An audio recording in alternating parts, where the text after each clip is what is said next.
welcome to Real Talk, episode 127. I'm Todd, this is AJ, and we're back. Boop, boop, ba-doo. 127. Coming for you. It's a podcast. Yeah, it's a podcast. For you. You guys did this by your support of these tunes he's created, so. But, welcome. Hey, what is Real Talk, you ask? Well, I'll let you know. It's an opportunity, a platform, a place where you can talk about life, God, the Bible, and everything in between. Everything. Somewhere in the description of this video and or podcast, you will see a link. www.theremnant.life/real-talk. Boom. Click the link. It's going to open up a page. Go down to the bottom to submit a question. Hit submit. It's going to give you a form fillable box. That's you tapping, tippity tapping, typing it in. And it will go, you can give a topic or a question and go into our database completely anonymously. Couldn't find you if we tried. That's right. So what's the point of that? Well, the point is, listen, we've realized that there are a lot of questions in Christianity, both for believers and those who are up in the air, that they would love to have asked, but who can they trust and where can they go to get those questions asked? Well, that's the place right here. You found it. So maybe you're uncomfortable asking those questions to your family or your friends or your pastor even face-to-face. Well, this gives you the opportunity to do that. We don't promise to have all the answers, but we promise you to take them seriously, take them and give you answers. If we don't know, we'll tell you. That's right. Bottom line. But a lot of answers we do know because it really is in the Bible. That's right, man. Whether that's just questions about the Bible, about being Christians, about us, about life, what's going on. Yeah, that's it. So if you're a non-Christian, meaning you don't believe in Jesus, I guess, as your Savior, this is still a cool place for you to be because maybe, and our hope is it shows you that it's okay to ask questions, and two, that we're just like you. The only difference is Jesus. We keep it real. We try. So, give a shout out to the guy behind the camera, Fun Turn Clint. Fun turn. He seems somewhat ominous today. Yeah. Ominous. But yeah. Lurking. So that's it. The last few weeks, we have been just diving into our questions and topics because of the Pod Squad just giving us. Squad. It's the best name I got right now. It's the best name. The Book Nook. The Book Nook. That sounds like that could be an app. It's like Facebook. Yeah. The corner where they hang out. Yeah, I love that. Anyway, you guys have been sending these awesome questions and topics, so we're excited. Yeah, man. But before we do that, we haven't been doing it as full episodes lately. However, people may like to know where you're at in your life. Mm-hmm. How are you? Kind of feel like I'm at a. I don't know if I want to call it a turning point. It's like when I don't know if you've ever had this in your life, but have you ever felt like you were kind of like in this place, you just kind of you're moving along, and I don't know if I'd call it a wall. It's kind of hard to explain. Maybe it's just, I guess the reason why I want to call it a turning point is because I feel like, I'm about to turn the corner, like I turn a corner in life, but I also feel like I've been there before, and I don't know if it's going to happen or not. You ever kind of felt that way? Like you're getting close to a turning point in life? Yeah. Yeah. Like, it's kind of like... Yeah, I get that feeling. It's kind of like a realization of, like, that there's changes that need to be made. Yeah, that can be terrifying sometimes. Yes. Like there's changes that need to be made because you've realized, there's problems in your life, or like there's issues. So I guess there's issues within me that I know that I need to change. For example, I know that growing up, I didn't realize that, because if you guys have listened before, you know that from where I grew up, like my parents were like very laid back with me. They were very, they just kind of were like, hey man, like go be a kid. I was like, okay. Hey, So I was like, all right, I'll do that. And they were just very laid back, probably to a point of like it wasn't good. And so I didn't really have a whole lot of direction. Good in what sense? So people? Like they just literally didn't care what I did. And they didn't ever make me do anything. So I kind of had this really big lack of direction in my life for a long time. And what I've just recently realized is that has naturally turned me into oh gosh, what's the word? Man. You talking about your rebellious thing? Yes, that is the word. I am naturally a rebellious person, and I never even realized it. So I'm kind of in this weird, like, that's why I guess it feels like a turning point, because it's like, okay, I've had this realization now. So I have two options. I either don't do anything about it or I do. And I think I'm kind of nervous that I have that self-doubt in me that says I'm not going to change anything, which is scary. I don't like that. Um, and I guess I'm scared that I won't change, and that's just going to continue to hurt people. And I don't want that. That's the last thing I want. You know, life is so messy, and we're gonna hurt people no matter what. But if there's something I know I can change and I don't, like, that is so hateful. So I'm scared that I'm not gonna change it, but I want to. Does that make sense? You ever had like those moments in life where you know you need to change something, but you're scared you won't change it? All the time. Yeah. So So for people that are listening that don't understand this term, being rebellious, what do you mean by that? How does it show itself in your life in a way that you say, you know what, I need to change this? So, for example, I'm not good at like following directions. If somebody tells me like, "Hey, you should do this," I don't do it. But it's weird because it's like I don't even realize that I'm being rebellious. So it's like, because if someone tells me something, I am listening and I hear what they're telling me. But somehow that just somehow goes in one ear and out the other, and I'm like, "Oh yeah, Well, but that sounds like it's not rebellious. So is it rebellious or not? Rebellious is, yeah, maybe you didn't realize it, but when you look right, back on it, you are doing it for a reason that is rebellious. right, Because you're kind of, I guess, and I'm not saying you're wrong here. I'm just, for the people listening, you got to remember, we have to remember, because I forget too, that there are people listening that don't know us personally. that's fair." So because if I just go by what you're just describing a guy that doesn't necessarily like understand direction. So are you saying that, yeah, you willfully at times, you didn't realize it, but you don't like to be told what to do? Yeah, And then that's a good point. how does that show itself? Because I believe you in the sense that you weren't just sitting around going, these people are idiots, I'm not going to listen to them. Right. Or I don't have to be, you're not going, I'm not going to do what they tell me. So then, but what was the root of it? I think the root of it was Or how did it show itself? I guess? didn't want to change what I was doing. Why in those moments? I think I didn't want to change what I was doing because I didn't feel like I needed to. But what was what made you confident that in that moment you didn't need to? Like in those moments, what was the? I think there's a side of me that's like, I know better. So in your mind, when the person like tells you to do something, it's kind of like they don't really get it, and I do. Maybe like in situations, yes, and I think in times where like maybe not My so back much. is killing me. If you're watching this, this is what's happening. I think in certain situations that's how I am. Like I know better in that sense, and then I think there's also like when I say I know better, I think it's like I know me. Like I know myself better, so I know how to do this. Does that make sense? Which is still saying you know better than the person, right? Yes. I'm not trying to pick on you. What I'm trying to do is fill this out for people out there that don't know you personally. Yes. So why is that a problem then? That is a problem because when I get stuck in that mindset, which is a lot, because like I said, I never realized I was doing this. You tend to not change things even if things aren't working, because you think like somehow it's going to be different despite doing the same thing, and then that hurts people because they're trying to help you. So people are trying to help me, and I'm not doing anything. I'm not listening to the direction, and then that comes off as me, not caring about them or what they have to say. It makes me seem like I don't care about what I'm doing. So in turn, that hurts people, which sucks. I hate that. So Well, it also hurts you. yes, and it's interesting because you're right. It does hurt me, and I think because I've also noticed that I can naturally be like a selfish person and like my feelings too. So I guess one thing I'm trying to work on is looking at more of how people are gonna feel based on my action, not me.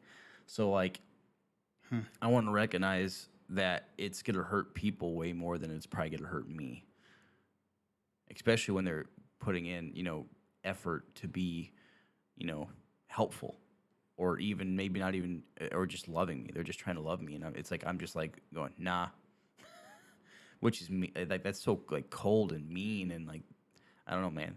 I've never viewed myself that way, so it's hard for me to realize that. But it's like, dang, that's just part of the brokenness of us all, and I never even noticed it. So why do you think you didn't notice it before? Um, I think I had the wrong definitions of these things. So, like rebellion, for example, before all this realization, I always kind of thought like rebellion because I don't think I'm a very confident person. I lack self confidence a lot of the time. So for me, a rebellious person had to be confident because they had to be confident what they were rebelling against. They had to have like, well, in order to rebel against this, I know that I can do this. So I'm like, well, since I know I don't have this answer over here, I can't be rebellious. That doesn't make any sense. So that's kind of how I defined being rebellious. So and since I lacked in self confidence, I never thought I was rebellious. Yeah, that makes sense. um, I'm trying to think if there's any other ones. As far as the whole like being selfish in my emotions, I think I've had glimpses of that in my life where I've realized that, but I think I just kind of ignored it because I've realized that a lot of the time I'm thinking about how I feel and not how others feel by my actions. I've never been good at realizing that, even though I've always deemed myself a selfless person, which is interesting. So even like growing up, I always thought like, yeah, man, like my mom did a good job of instilling, not don't be selfish, think of others, put others before you. But I think those all became just they became senseless actions instead of seeing the heart behind why you're doing it. Yeah, well, and it doesn't mean that she didn't teach you that. Right. It just meant what were your motives in it. Exactly. And I think a lot of the time for most of my life, I think my motives behind that were always selfish for making myself feel good about myself, giving me excuses to, hey, well, I have value because I'm nice to these people instead of being like, actually, I care about them. It was never that. So it's kind of crazy, man. Really big eye opener. So I think that's why it's so scary is because, you don't realize how long you can go without realizing these things, even if people are telling you. It's kind of sad. We all have those areas, man, blind spots. Yes. So what's really cool about being in community with each other and having close friends that you can have real talk with is to process those kinds of things. If you're left on your own in life, and again, it's not common to have real relationships. And by real, I mean where you can even show what you're saying, because it's weird. So when you have those opportunities, try it without it. People can speak into those areas with you. Right. And I don't know, man. I'm very blessed. I'm so, I think God put me here with all you guys because you guys have been able to take me out of that matrix over and over again, despite the frustrations, despite, thinking, I'm sure you guys have had doubts because, I mean, like I said, we're all broken people. There can always be doubts of others' intentions in their heart. And, like, you guys, despite probably having to battle that stuff, have always stuck it out with me and said, like, hey, like, we're gonna work with you. So it's really cool, man. And that's real love. That's true love. Well, you're not some kind of piece of garbage, dude, that we have to like. You put up with me. You're not. That's not the way it is. We all have those areas, and I think you are a very unselfish person. Oh, thank you. And the thing about it is, it's not always one or the other. We're constantly growing and trying to be more like Jesus, and the more we grow in that in sanctification, fancy word for becoming more holy like Him over time, right? The Holy Spirit changes. The more we become aware of things that maybe aren't even noticeable to other people, because you're getting better, right? So now there aren't as many glaring ones. Now we're gonna work on these areas, of your heart. So I think it's cool, man. Thank you. And it shows humility to even admit that. So. I appreciate that, and that's another thing you just brought up. That's another thing I need to work on in life too. Is I'm a very 0 to 100 kind of person. Like I've had this talk with you a lot of times. How it's either all in or nothing. And I think for me, it's hard for me to view the journey of things and like, there's an in between. I think it's hard for me to realize that, and I don't know where that's rooted in. I have no idea, and I really need to try to figure that out because I have no idea why my brain works that way. Like you said, it's always a pass or fail. There's no, like, for me, there's never like a in between of like, hey, this is progress instead of pass or fail. So I don't know. That's just another thing you mentioned. I was like, that's another thing. That's one thing I do. Okay, so what's one good thing about you? 'Cause all you're telling us is everything that stinks about you in your own mind. Though I do think it's real. I mean, Yeah. Something good about me is I do have a good heart. Like, I think I do care about people. I think a lot of my outward actions don't match my heart a lot of the time. Um, so I do know I have a good heart, and I do have a heart for people, and I want people to succeed, and I want people to be, you know, I want people to be living as full as they can. Like, if someone has a goal for something, dude, I want them to reach that. Or, if somebody is, if they want something, like I want to do my best to help them get there. And, and what I'm learning is the more I am faithful in Jesus, man, the more that it is revealed to me that I'm capable of helping people in that. Um, so that's one good thing about me. Um, and I have a good laugh, I've been told. There you go, man. That's awesome. So yeah, thanks for asking questions, man. That even helped me I'm just intrigued clear some by it. stuff up even now. What about you? How you doing, man? How's life? Well, right at this moment, I'm in agonizing pain. I brought Yes. this up a few weeks ago. So it seems silly, but I mean, I'm squirming a lot, and people are going to see it on camera and wonder what's going on. So, very briefly, man, a long time ago now, 8 years ago, 7 years ago, I had a really pretty traumatic back injury. So, my nerve, it's called your sciatic nerve, if you didn't know, it runs from kind of your spine, right? Your lower spine, all the way down your legs. And mine was a pretty severe bulge. So what happens is the stuff between your vertebrae, it's like a spongy sort of cushion. Yep. Well, when you have back issues or whatever, what happens when people say they quote throw their back out? What happens Yep. is it's like a jelly-filled donut sort of, except you squeeze it and the stuff goes out the back, and then it can like touch this nerve. And so, for instance, and when it touches this nerve, depending on how much of it's hitting that nerve, it's going to affect you more, right? So in my case right now, I'm telling you guys my back is bad, but I feel it in my hamstring, That's in right. my glute. That's I don't crazy. feel it in my back at all. And in fact, when it starts to do that, it's bad. And I used to, at the time, 8 years ago, I couldn't even walk for like 3 months, and was pretty inactive for over 7. So for a long time, and then it took a couple years. And cool, miraculous story. I was supposed to get a series of 3 shots. I was told I had to have surgery. I didn't. A lot of training. I'm just filling people in case they are listening for the first time. Yeah. So it's a really cool story that I'm able to do things I was told I would never be able to do. It's a great story. The it really problem is. is as of late, and I don't know why, it could be stress, because stress tightens back. People hold that. It's a real thing. I'm going to say it. I'm almost what is it called here? I'm a novice expert on back and sciatic issues because I research so much and get to talk to so many different doctors and physical therapists and chiropractors, because I'm trying to I don't want to have surgery, because once you have surgery on your back, man, it's never just the same, proof. Like man. you tend to go. It happens over, That's right. more and more. So all that to say, recently it's been kicking up again.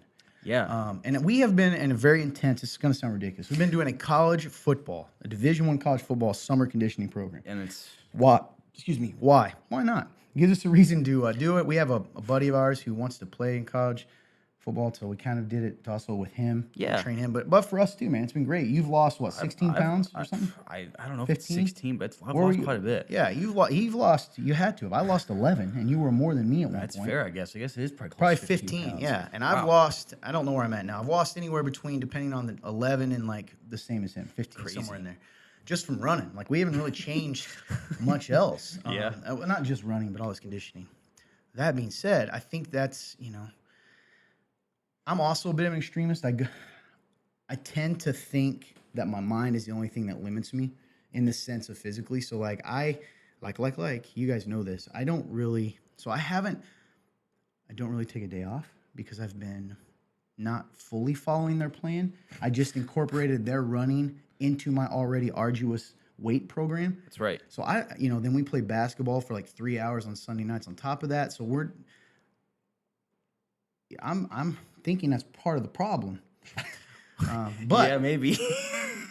it really hurts, man. So like today I get anxious about it too, which you guys may pick up on, because I forget, man, when I get this kind of pain, if you've ever had nerve pain, it's a different kind of pain, because Scary. that's why I keep squirming, because you keep trying to find a spot that's comfortable. Yes. And when you have like a pulled muscle or something, you can find a spot where there's usually no pain, right? Or if you have nerve pain, you can't, because that nerve is just, It's just constant. and there's always this fear, if I'm honest, if I let myself go there, that this is the time. Like, now I'm done. Like, I'm going to have And I don't want to do that because I'm a very active person. That's right. So that just, I didn't realize how much that was kind of affecting me. Even makes me a little grumpy sometimes, I think, without even realizing it. Because I don't really complain about the pain a lot. Like, you guys know I'll say, like, oh, my back. But I don't every minute tell you when it hurts. Right. It has to get pretty bad for me to say something. So that stinks. Other than that, I'm pretty overwhelmed, man. A lot of stuff. Personal life, professional life. The church that supports this show that we go to and we're active in and work for is going through a lot of changes. And they're exciting changes in the sense of we've got sort of the feeling is we're getting ready to take our next big step. That's right. A lot of stuff going on here.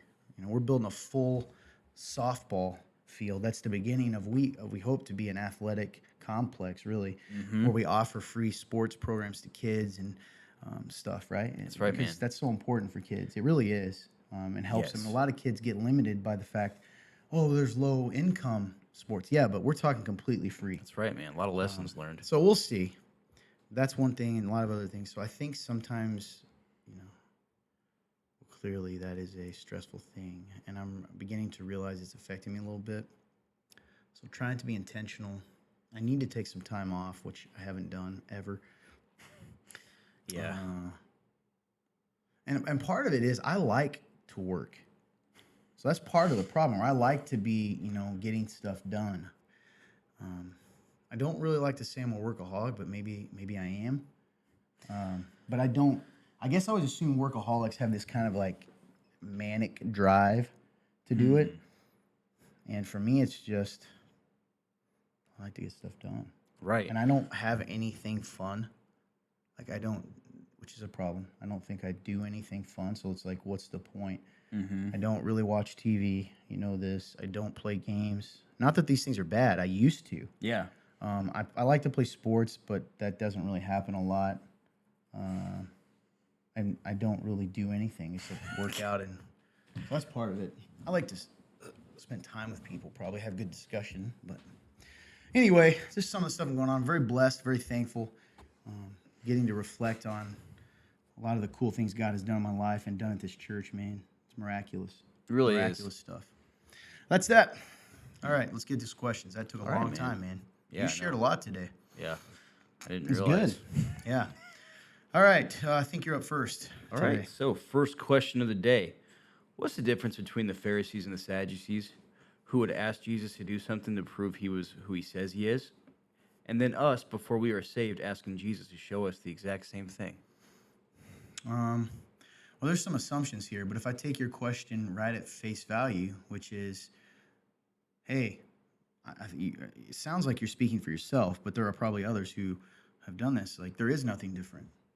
You know, it's the same arrogant pride. It says, prove to me, I demand you show me. The thing you got to remember is Jesus did show them. Yes. He did miracles. They saw it, and then they claimed to not believe it. Or they would say, Work at the devil. He was a threat to their man-made authority. They didn't like that. And there's an arrogance that says, I will bow to you. I will acknowledge you as Lord and Savior when you show me the way I want you to show me. And there's a really interesting verse, as I'll talk about as I'm looking it up, but essentially Jesus says to them, you wouldn't even believe if someone was raised from the dead. Dude. Oh man, I know we've talked about this before. This is so, I love this. And it is so, it gives me chills because of just the foreshadowing and just the, oh gosh, it's so cool. And I want you guys to know something. The reality is we're still like that today. So when we do that, we are being arrogant and prideful and being unwilling to, demanding that. Think about that. I will believe in you. Because the Pharisees and Sadducees heard of what he was doing. Yeah. If they would have listened, they would know he was speaking authority. He was giving signs, but it was never enough. Because it's not about the signs. It's about the heart, the pride. So whoever asked this question, I appreciate you asking, but there's an implication here that every single Christian does that. I didn't ask God at the time to show himself to me. when I was presented with the gospel and understanding who Jesus is, I responded to him. And that's what we are called to do. So this is kind of deep. It wouldn't have mattered what he did.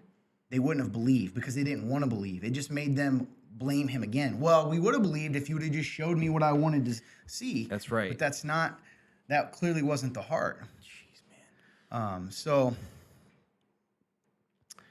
that's kind of the way to answer that. So actually, I was a little bit off, but it is Jesus when he's giving parables to the people, and the Pharisees and Sadducees were in that crowd, and he talks about the rich man and Lazarus, and essentially gives this parable of this guy who dies, this rich man and this poor man. The rich man dies, and essentially, for those, it simplifies it, but it's best to say it this way. He's kind of in hell, okay, for your understanding of that. And the other guy is not, and he sees him somehow, and he says to him, please, Lazarus, poor guy, please go tell my family to change their life, right? To follow God, because I don't want them to end up here. And actually, he called off to Abraham because he saw Abraham with Lazarus. And he said, Father Abraham, have mercy on us. Send Lazarus to dip the tip of his finger in water and cool my tongue because I'm in agony in this flame. Son, Abraham said, remember that during your life you received your good things, just as Lazarus received bad, but now he's comforted here while you're in agony. Besides all this, there's a great chasm that has been fixed between us and you, so that those who want to pass over from here cannot, neither can those from there, vice versa, cross over. And then he said, Father, he said, then I beg you to send him to my father's house because I have 5 brothers to warn them so they also won't come in this place of torment.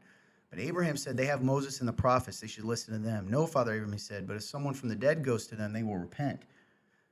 But he told them, if they don't listen to Moses and the prophets, they will not be persuaded even if someone rises from the dead. And Jesus gave this parable because at the end of the day, they don't want to believe. Does that make sense? No, they don't. You're exactly. So you're you're just making excuses for the fact that you don't want to acknowledge the truth. Yep. Which is pride. So, great question. Good, man. Todd. Oh, yeah, it's me. That's my name. I'm supposed to read the question. If a Christian claims the name but doesn't even serve in the church and has been there for over a year, are they really saved? This is kind of, James talks about this, about works in the faith. And if someone has been in a church in a year and they don't serve, it doesn't mean that they're not saved, but it could mean that they're immature in that area of their faith. Now, I will say this, that if you are a true believer, good works will come out of your faith because that's what good faith is. But good works does not produce your faith. It doesn't produce your salvation. Exactly. Like Yeah. So, if someone is in church for a year and isn't serving, I would question their maturity. Now, if it goes on longer and you see no fruits in their life, then yes. I think there is a possibility that they could not be saved. And it's funny, man. I think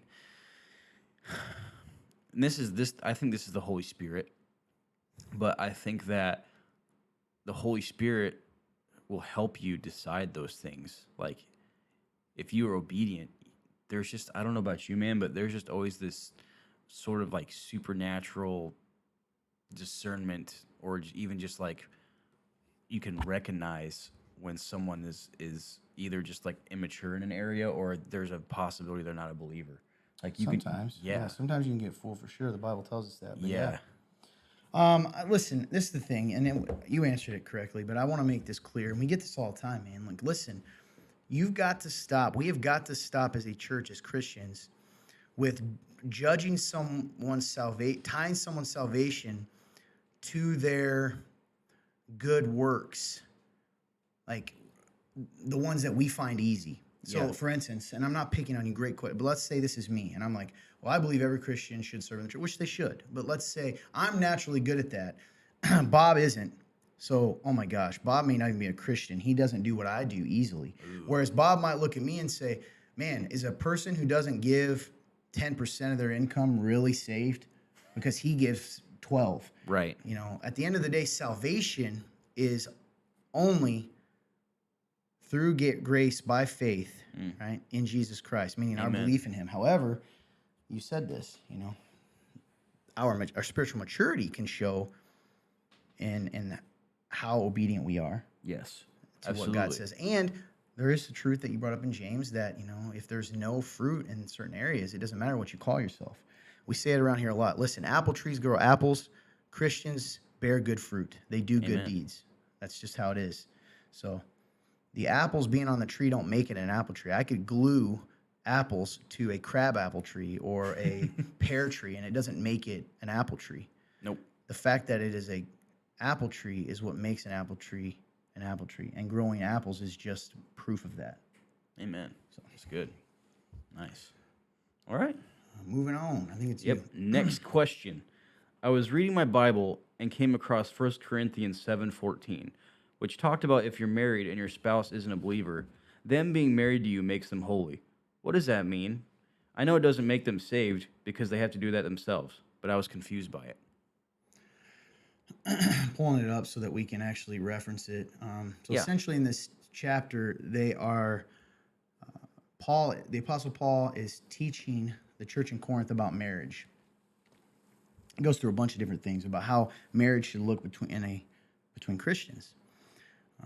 And then he talks about married people, you shouldn't get divorced. And then he says, if any brother, starts in verse 12, has an unbelieving wife and she's willing to live with him, he must not leave her. Also, if any woman has an unbelieving husband and he is willing to live with her, she must not leave her husband. For the unbelieving husband is set apart for God by the wife, and the unbelieving wife is set apart for God by the husband. Otherwise, your children will be corrupt, but they are now set apart for God. But if the unbeliever leaves, let him leave, blah, blah, blah, brothers, sisters.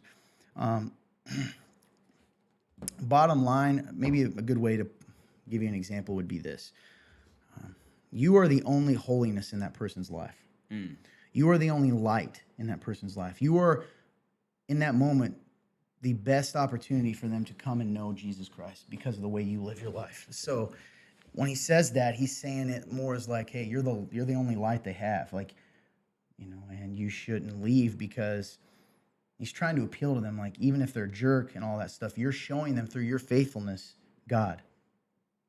That's so good. Does that make sense? Yep. That's a simplified way to put it. Does that make sense, Fun Turn? Sometimes I don't know if that would make sense to people that don't know me. Yeah, dude, I think that's a good example.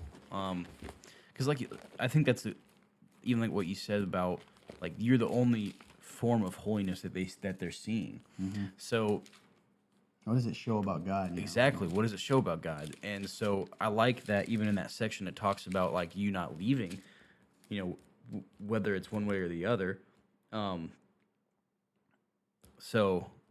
And now they mentioned 7:14 specifically, so I was wondering what 14 says. For the unbelieving husband is sanctified by the wife, and the unbelieving wife is sanctified by the Christian husband. Otherwise, your children will be unclean. Now they are holy. Yeah, that definitely, I think you're right, because It's the same thing. Right. They're essentially, he's trying, sometimes we have to remember, he's trying to teach things in ways that we understand. So, hey, imagine if you weren't in that relationship, what would happen to that kid? You are set apart, sanctified. Your child gets to see what holiness is, right? I believe. Well, think about it. What are the odds? There is statistically, it's. We don't know the stats, but if you have two unbelieving parents, the odds are their kids are not going to be Christians, correct? Oh, absolutely. Most of the time, at least as kids, yeah. Yeah. So it's the same thing. Sometimes I think we overcomplicate it because we think there's a deeper meaning. But it can be confusing in the sense of, like it says, sanctified. You just got to remember, Paul's a person who's talking to real people. Yeah. It's not always a riddle. And I think sometimes we tend to think that the Bible's a riddle. What is this riddle you put in front of me? And I don't say that to mock whoever asked this question. It's a great question, but that's just some advice is, there's not always hidden meaning. In fact, I don't think there very rarely is to a Christian, because you have the Holy Spirit. Now, we learn different things, and, in our study and our willingness. It's not saying you're going to understand everything, but it's more to encourage you. It's good, man. I like that. And it won't contradict the rest of the Bible. Since we know that a person doesn't make another person holy, what else could that mean? I like that because, and I like the fact that he does use the word sanctified, because sanctified doesn't mean that you are making them holy. It's you're making them more like Jesus. Set apart. Yeah, exactly. It's really good. And they don't see that anywhere else. So. I think you are up, good sir. I guess a topic, it says topic, the idea of unity versus true unity. The idea of unity versus true unity. Interesting. So So yeah, I guess maybe they're saying like a lot of people will settle for this false sense of unity. Like say it's oh man, there was a term that was just in my head and it's gone. Um, when you were like, you're a part of a group of people by one person, like, but you don't know anybody else. You know what I'm talking about? no. Like when you are included by proxy or something Oh, like yeah. that. Is that what it's? Is that the? I don't know if that's the exact terminology what people I don't. use. You gotta talk, man. I don't know until you keep talking. It's like the idea of like you feel like you are involved with people even though you're not because you're friends with one person out of like Yeah, 10. yeah, makes sense. Yes. So I guess maybe that's what they mean by like I think it was more of. I think the more interesting thing is what you said before. Like, okay, this false sense of unity. So let me give you an example. The three of us are mad at each other. Okay. We have an issue. Maybe the issue is over. Let's make it something silly in this case. The right way to film this show or record this show. And we eventually just say, well, Christians are supposed to be unified. So we look at each other, smile, and go, it's fine. But we don't actually deal with it in our hearts. So just because on the surface it shows we're unified, are we actually unified? that's really good, man. And I think I true like that. unity, I think the idea of unity is as long as on the outside it seems like we get along, then we're unified. Versus true unity is, hey, it's acknowledging there's times that we're going to disagree. There's going to be times we even argue. Maybe we'll never fully agree, but we're unified in the direction we're going. Right? I like that. Does that make sense? Yeah. And I think in the church today, it's a great topic for the church today because, it's the idea of if you never talk about anything hard, are you actually unified or are you just you haven't been made uncomfortable yet? Gosh. And so the first moment you're made uncomfortable, you're going to fall apart. Yes. Which I think happens, right? A lot of Yes. times. I've never. That's so interesting because I guess I've never thought about the idea of like you can wear a mask of unity. Sure. Interesting. I mean, isn't that what it is when we talk about the idea of the great masquerade we've talked about before? I mean, we all wear the same thing. We look like we're smiling. We're all happy to be here. We agree. But the truth is, we just aren't talking about the real things. So interesting. I think a lot of people think that's an area of the Bible that Christians ignore. And it's just so silly. I was going to say enrages. It doesn't. It's silly. So for instance, there's two verses. If your brother sins against him, go to him. If your brother has something against you, go to him. Speak truth in love. Do not let the sun go down in your anger. These are things that God is constantly telling us we need to do so that we are unified, because we are warned over and over about divisions. Do not be divided. Don't let people come in to your church and sow division. All those kinds of things. So, when I look at this from the church perspective, which is my assumption, because unity doesn't really exist in the world. I mean, people don't. Even people that agree, maybe they're unified on a political party. Doesn't mean they're going to be unified in other things. Whereas Christians, we should be fully unified at the end of the day because we are told a specific way. We follow the same God, the only God. Unity is kind of a big part of our faith. Like It should be, but I don't think it is. And part of that comes from we live in this world where denominations, our identity in the denomination sometimes, or even let's fit you into camps. You're in this camp that, we all nominally, meaning in name, worship Jesus, but let's make sure, that's a Baptist, a Methodist, that's non-denominational. And we are not to identify ourselves. Paul says there is no Roman or Jew, Gentile or Jew, male, man or woman, in the sense of like our number one identity is a Christian, a Christ follower. Yes. That's so cool, man. And by the way, that just because we're in a gender world, that doesn't mean gender doesn't matter. It just means that superior over all of that is our identity. And here's the thing, even our country, I love this country, but my allegiance is first and foremost to Jesus Christ. Amen. And I pray that it never, and it's cool that God tells us to obey the laws of the land and to not, unless it contradicts, his word. But That's really good, man. there, but No, that's good, and I think it's cool that you kind of put those together as far as like, the world not having true sense of unity, but the church is supposed to have this full on unity, and I think that honestly makes sense even like scripturally because, how else would the world know our love for one another without unity? I think it's huge for us, so that's cool, man. Yeah. I think I'm up, aren't I? No. Well, I mean, yes. Yes. Okay. Sorry, on my list, had it different. Next question. In the beginning of Mark 5, it talks about the man with many spirits in him. I read multiple versions where it says the man said his name was Legion. I heard before it was the spirit in him that responded to Jesus saying his name was Legion. So I'm confused. Is it the man or the spirit inside the man answering? Also in Mark 5, it says the evil spirits went into the pigs and they drowned in the lake. Did the evil spirits die from drowning as well? Okay, so this is the easy one. Who is in control of the man? Legion. Yeah, so based on, Mark chapter 5, I'll try to pull this up real quick because, Okay. again, I want people to be able to know I'm not just making stuff up. So the Gospel of Mark chapter 5, I know the story. It's an interesting, kind of terrifying story. It is terrifying. It's one of those ones where like you can look at it and when you read it, it can almost feel like it's just like so real. Like I think a lot of the time we can see these crazy stories. Like people think of like like Split in the Sea, but then this one is just so like because people can go like, oh, Split in the Sea, that's so far fetched. It's just a story when it's real. But in this instance, this is just such a real tangible thing that happens in the Bible that is terrifying. Oh, I was about to say, what in the world? It's like Mark.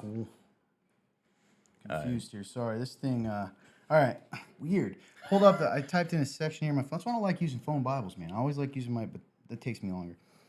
Really quickly, I try to read this. Mark chapter 5, verse 1. They came to the other side of the sea. They came to this region. As soon as Jesus got out of the boat, a man with an unclean spirit, that means demon. All right.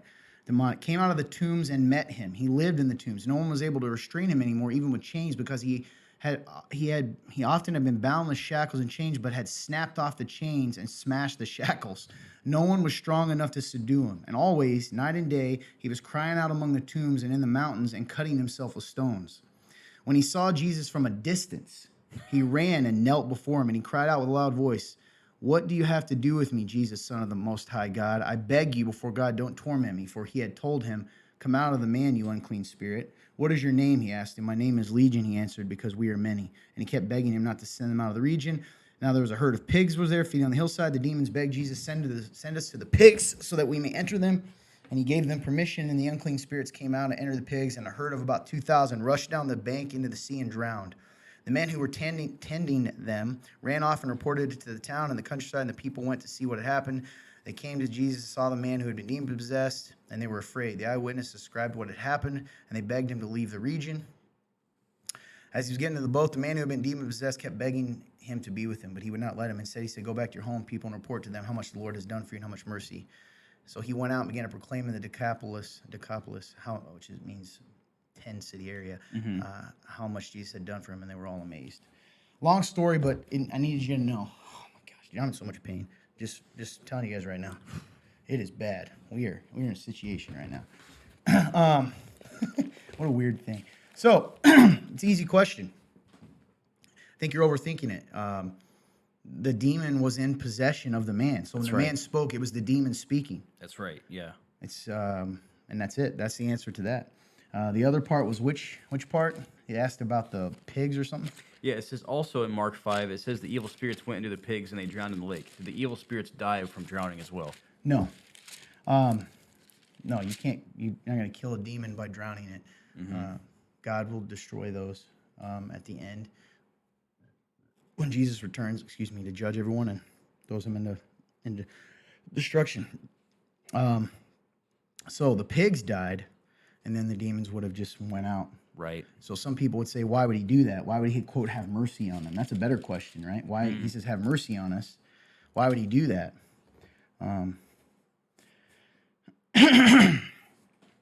That is interesting. So a couple things to think about the pigs. Why did he do that? I think there's a couple of reasons. One is pigs were an unclean animal back then. Now, that can get confusing. You want to know, there are scientific reasons behind it. They didn't have the sanitation we have now and the ways to make things. Certain meats do tend to be more dangerous than others. And right. God had told his people, don't eat these kinds of meats at different times. So good Jewish people were not to eat pork at all. Well, per usual, the Jewish people at this time, during this period, had begun to, very similar to us, right? So these Jewish people, or these people, whoever these were tending a herd of unclean animals. Yeah. And so I think it's a pretty powerful symbol, right? God says, what did I tell you, right, about this? And also, let's look at the overall picture. One, he did it to save the man. He cast the demon out. But That's I right. think there was a bigger picture, because that still doesn't answer the question of why into the pigs, right? Well, let's say us three are herding. We're herding a thing of pigs here, and we see this all happen. What do we think about this Jesus guy? He's You guys are overthinking it. Is he just a regular guy? no. I mean, he's Okay, special. so then, Yes. then yeah, that alone, it's more testimony of who he is. So yeah, I think that's the real heart behind this. Is God saved this man, did so in such a way not for the demons, but also, by the way, the demons then no longer had anywhere at that moment to go. Like, they weren't in pigs. What would a herd of demon-possessed pigs done? Who knows? So number one goal, let's save this man, heal him, cast him, not to help the demons, but to make a powerful statement. I am God, what have I told you? And also, remember, it led to people hearing more. That's right. That's right. Told him to go and Yeah. tell them all. Yeah. That's crazy, man. So I don't know if that helps. That's a good note. It's a good breakdown. All right. It's me, right? Yes, sir. I'm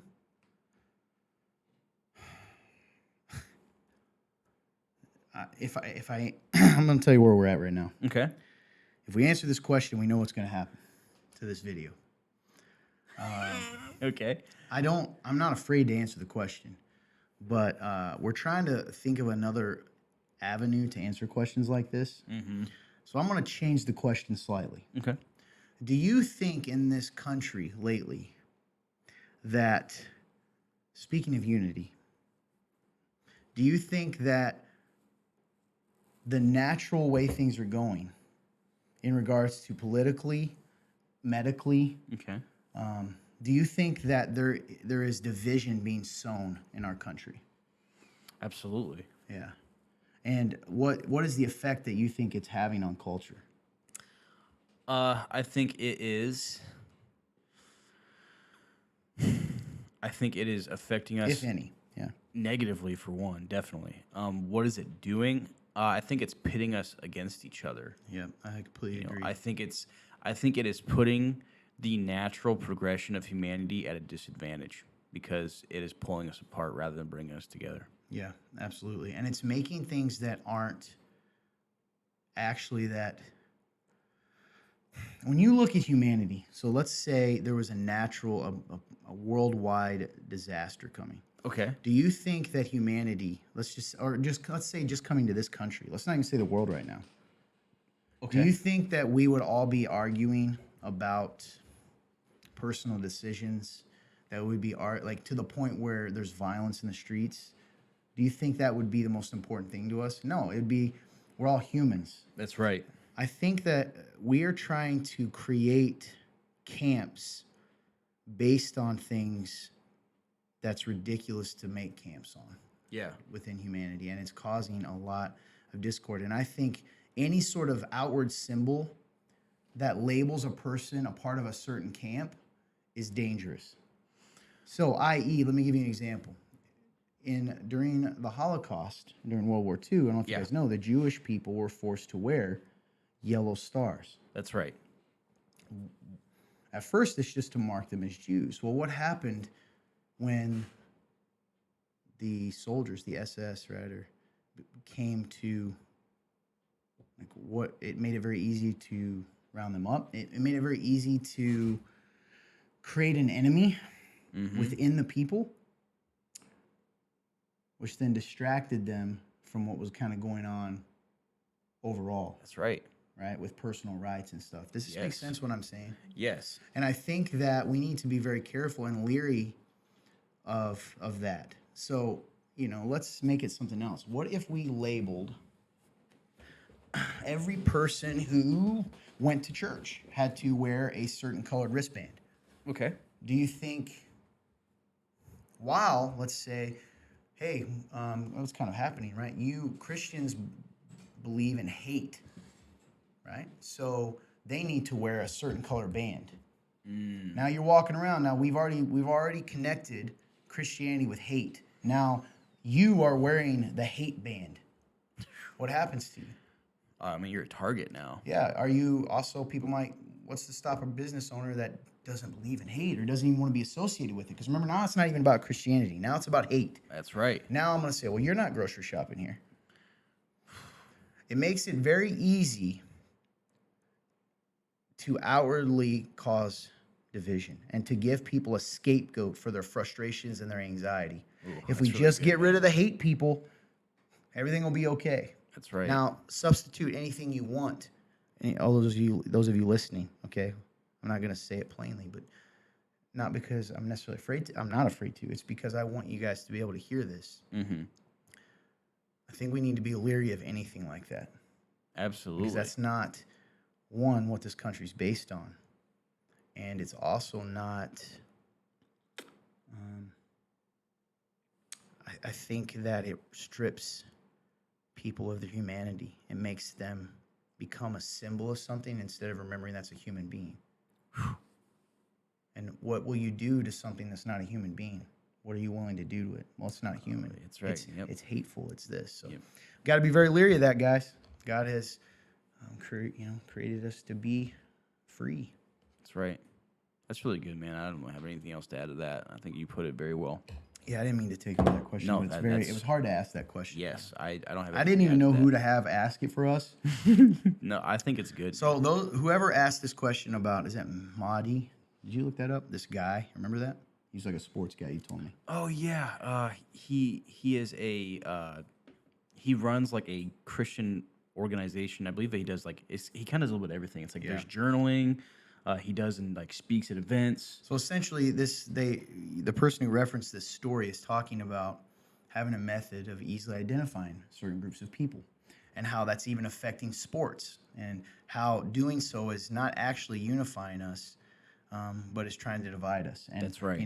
That people aren't seeing that, and I would agree with you. I think Definitely. but of course they're not, because they're not humans now, right? Remember, it's not about, in my scenario, it's not Christian that's wearing this. That's a hate. So someone that's wearing a certain, let's say, wristband. Oh no, it's not about what they are. It's about the fact that they don't care about everyone else. They're killing my grandmother. You know what I mean here, guys? Yeah, man. And guys, I'm being a little. Again, I hope you hear me. I'm not afraid to say this stuff plainly, but I think we have to be aware of the platforms that we're using. Yes. And trying to make sure that we can have these discussions without it being, without the platforms making it more difficult for us to have these discussions. Yeah, man. I'm with you. I'm being very careful. So, Yes. Yeah. Overall, I would agree with you, person that asked that question. That's our way to answer your question in a way that you actually get to hear it, because we have noticed that sometimes there seems to be a correlation between what we talk about and how many views we get. That's and true. And how many people we reach, which I think is pretty wild. It is wild. So, yes, we need to be leery of that. Well done. And I would do the same thing if someone were out there trying to say all homosexuals should wear a certain colored shirt. I was like, that's ridiculous. Yeah. That's Nope, ridiculous. Shouldn't have to happen. Nope. I'll ask you one now, because you've had to. Okay. Hey, if you forgive someone, is there still hurt, or can there still be hurt? If you forgive someone, there can definitely still be hurt. I mean, true forgiveness is not feeling that anymore. True forgiveness is when you take what this person has done to hurt you and you no longer hold it against them. That's really good. So when you think about it, the feeling the hurt that you're feeling is you can't change that. Like, if you feel hurt, you feel hurt. That's you can't. There's nothing you can do about that. What you can do, though, is you can take whatever this person has done to hurt you and say, you know what, I'm not going to treat them differently because of this.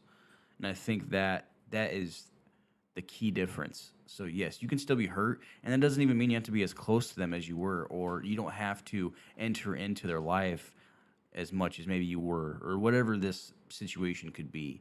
Um, the love can look different, but forgiveness is no longer holding whatever hurt that you're feeling against them. So it doesn't cause you to think of them differently, or it doesn't cause you to maybe it doesn't cause you to treat them a certain way. Um, yeah, I think that's what I have for that. I can't think of anything else. Yeah, man, I really like the way that you said that. Yeah, it's going to be difficult. See, that's the beautiful thing about it. You said, God isn't telling you not. Sometimes there are people out there with very beautiful hearts who are saying, I must be failing at forgiving because I'm still hurt and I'm still sad. And that's not true. God cares about your broken heart. God right. cares about your hurt. Forgiveness is allowing and letting that go. Especially, here's the other thing: when someone repents to you, we are to forgive. That's right.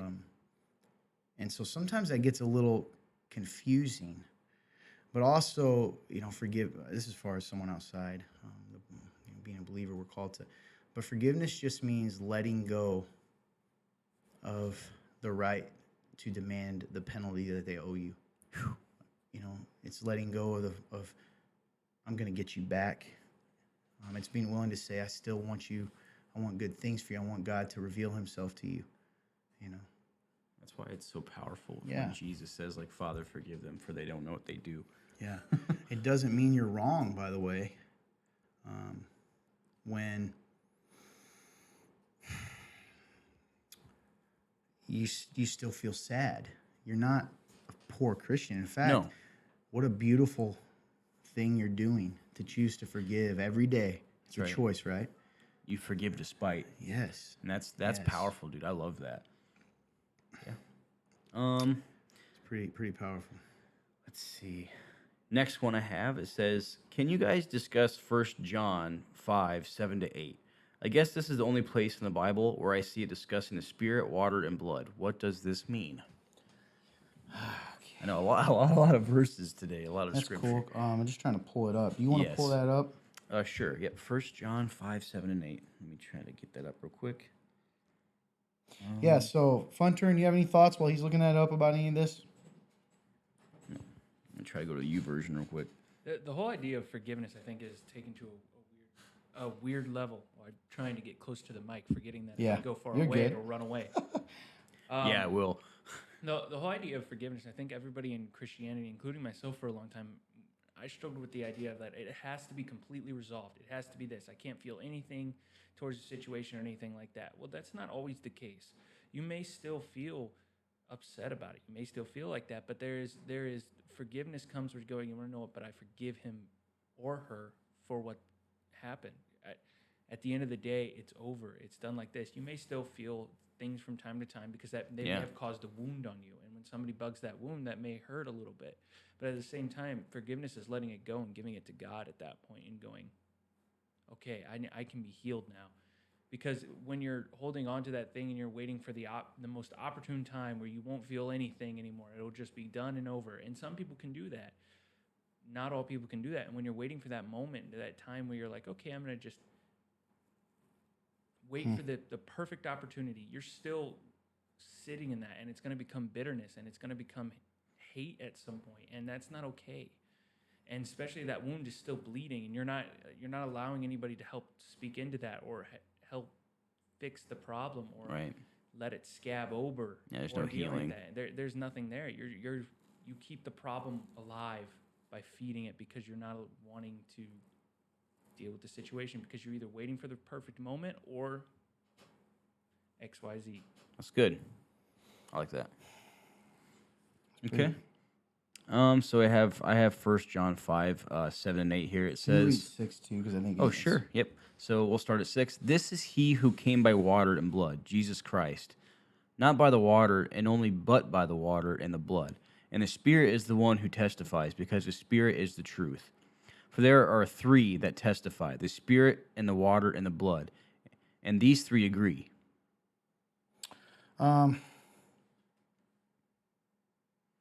Yeah, sorry, I'm reading it. It's a great question and a weird little part. So I'm reading it again. Yeah, absolutely. Yeah, and they're just asking, what does this mean?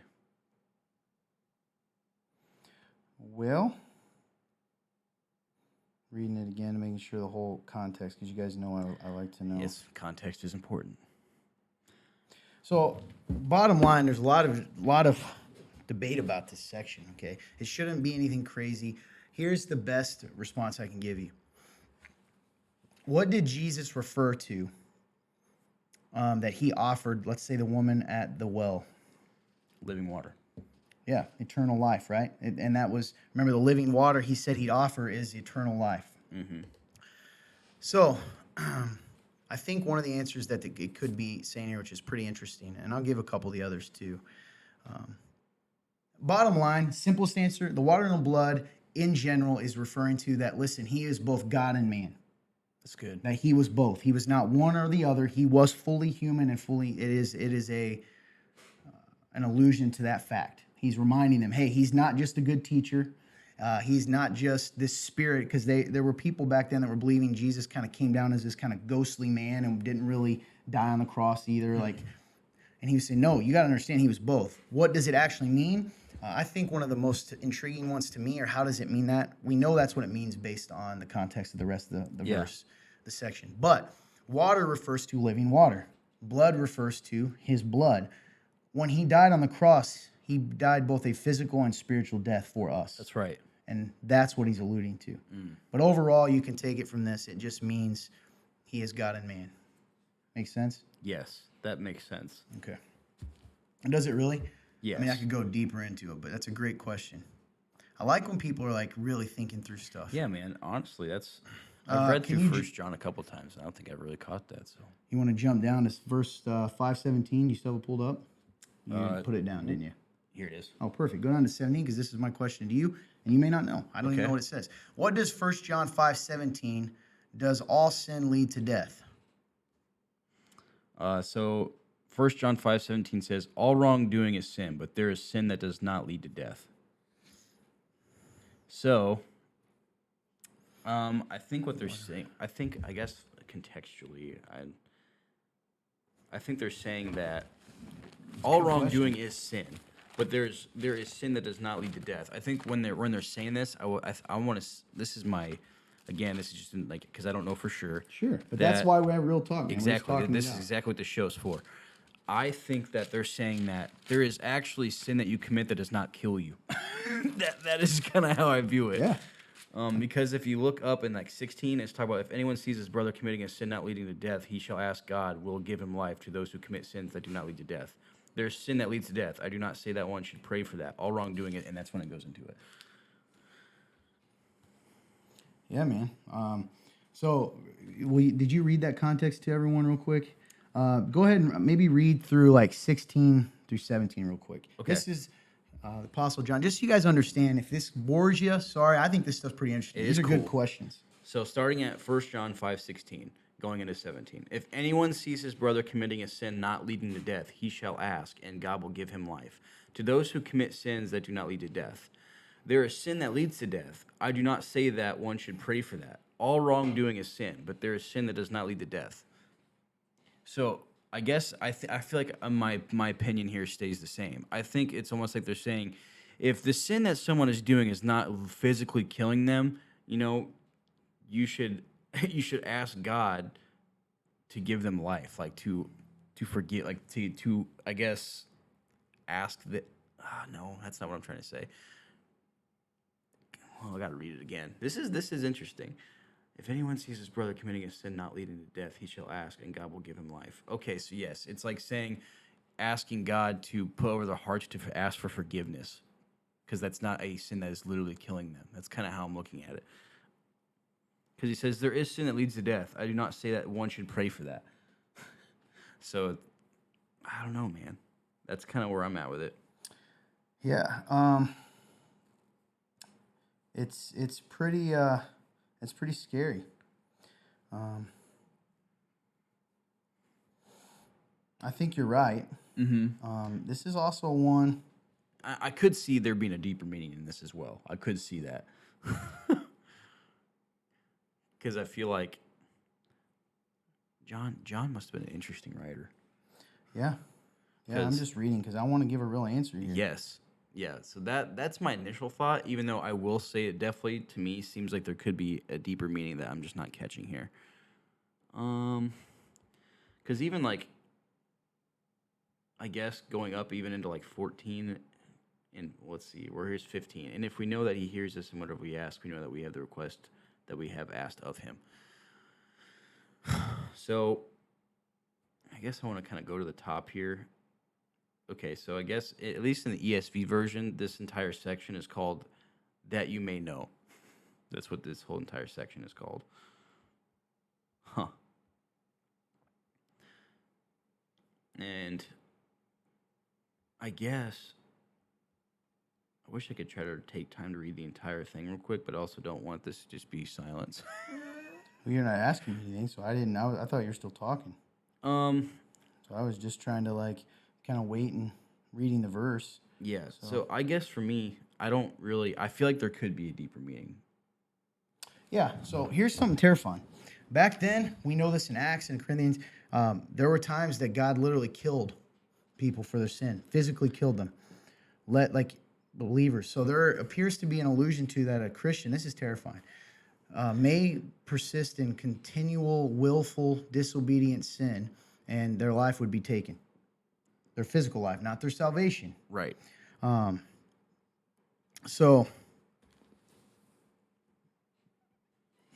that's seems to be the implication here, is that that he's implying that when they still like. That's one interpretation. The other thought for me that I've always had is that still a reference to what's the one thing that leads to complete death, you know? Rejection of Christ. Yeah. So, you know, that's the one thing that can't be forgiven. So when he says his brother, maybe that's what it's referring to, is like you say a person who says he's your brother, if he's not denying Christ, pray for him that he may be given life again, may be restored. But if it's that one, because not every sin leads to losing, proves that someone's not a believer. But does that make sense? Yeah, that does So make sense. this is the thing, man. We got to start going through these questions because some of these you guys are getting good, and these are not like 2-second questions. This stuff needs to be pulled up. We need to be ready. So we need to be. That's for us. Like as this show grows, we've clearly got to have this stuff ready to roll because it's not as simple as yes or no anymore. They're asking good theological questions. Yeah, that was awesome. So even learning now, that's crazy. I'm not, I hope you guys saw what happens when people are thinking through stuff. That's what it can look like, and that's okay. And some of the stuff we interpret throughout Scripture, through the whole context of the Bible, and it's not something that's like changes everything, right? About our faith, to our understanding of this. So. That was really good, man. Well done. I think that Yeah, that's my thought on it off the top of my head because I literally just read this in this moment. I mean, I've read it before, but yeah. Yeah, great question. Love the questions this week. Keep bringing them. Keep bringing these theological questions. Don't be afraid. And we promise when we get them now, we're going to have those queued up and ready to roll. Oh, yeah. I think that's about it, man. Do you have any? Let me see if there's any others. Did you ask? I asked you, right? The last question? Yeah. I think it was for me. Yeah, it was for me. You asked that one, you said? Okay. And I asked that one. I'm good with ending there. Are you? Yep, I'm good with that. Cool. Got anything else to say? Well, first off, just cool questions, guys. Really cool stuff. Like I said, you guys, when you guys ask these questions, I'm also learning stuff, which is so cool. So thank you guys so much for watching. Hope you guys enjoyed this episode. If you are watching from Facebook, if you want to go ahead and like this video, share and comment on it, that would be great. The more you do that, the more it's going to reach others who need to look at it and hear it and listen to it. If you're watching from YouTube, go ahead and hit the subscribe button with a little notification bell. Ding. And you'll get a notification every time we post something, and you can be one of the first people to watch it. If you're watching from Rumble, go ahead and give us a Rumble. If this is short enough to put on IGTV, hope you guys give the IGTV video a like. I don't know why I did this, but yeah. Hey, let's go. So other than that, I love you guys. Thank you so much for taking the time out of your life to support this and listen to this. And I just hope you guys can take something from it, especially this episode's good stuff, really good scriptural questions that were asked today. So love you guys, and just keep pursuing Jesus. Amen. You got anything, Fun Turn? He says he's good. So yeah, listen, the bottom line is, guys, I do want to clarify that answer one more time. I believe, if someone claims to be a believer, this is the 517. I want to make it very clear. Yeah. And they're not denying the fundamental tenets of our faith, right?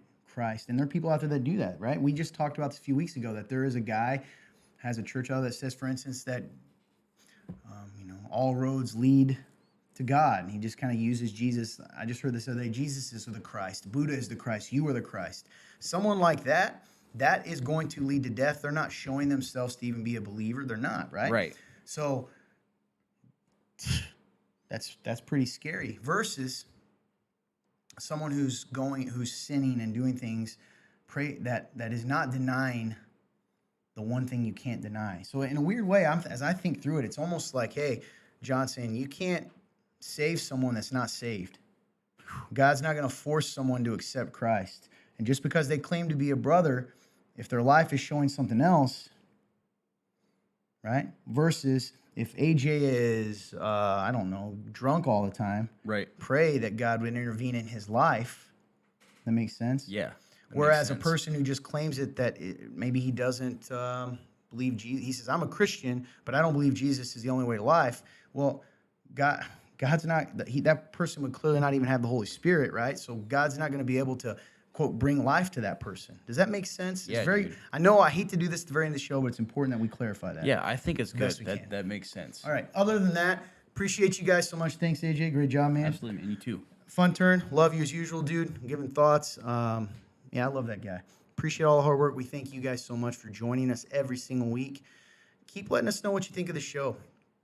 If you have ideas, shoot questions. You can even give us suggestions about the show or things that you like using the link, www.theremnant.live/real-talk. Boom. You want to hear more of this. You love I know some of the feedback we've gotten is they really like the question format, that we're getting a lot of questions done. If you want to, you'd love to see other things, let us know. We're always looking to change and to get better and to make sure that this show benefits you. We want it to benefit you in your life. That's right. Whatever, in your faith, and whatever we need to do that, for the most part. We're willing to add to the show or take away or whatever. Other than that, if you have not given us a review, please do give us a review. You already say that? No, actually, I did not. Give us a review on whatever podcast format that you're listening to, especially if it's 5-star. If it's not, just don't. I'm just kidding, but we'd appreciate the more reviews we get, the more we pop up for people to see. And he said, if you haven't liked, shared the video, please do so. Yes, please. All right. Other than that, we hope you guys have a great. I can't talk anymore. Hope you guys have a great day, and God bless you.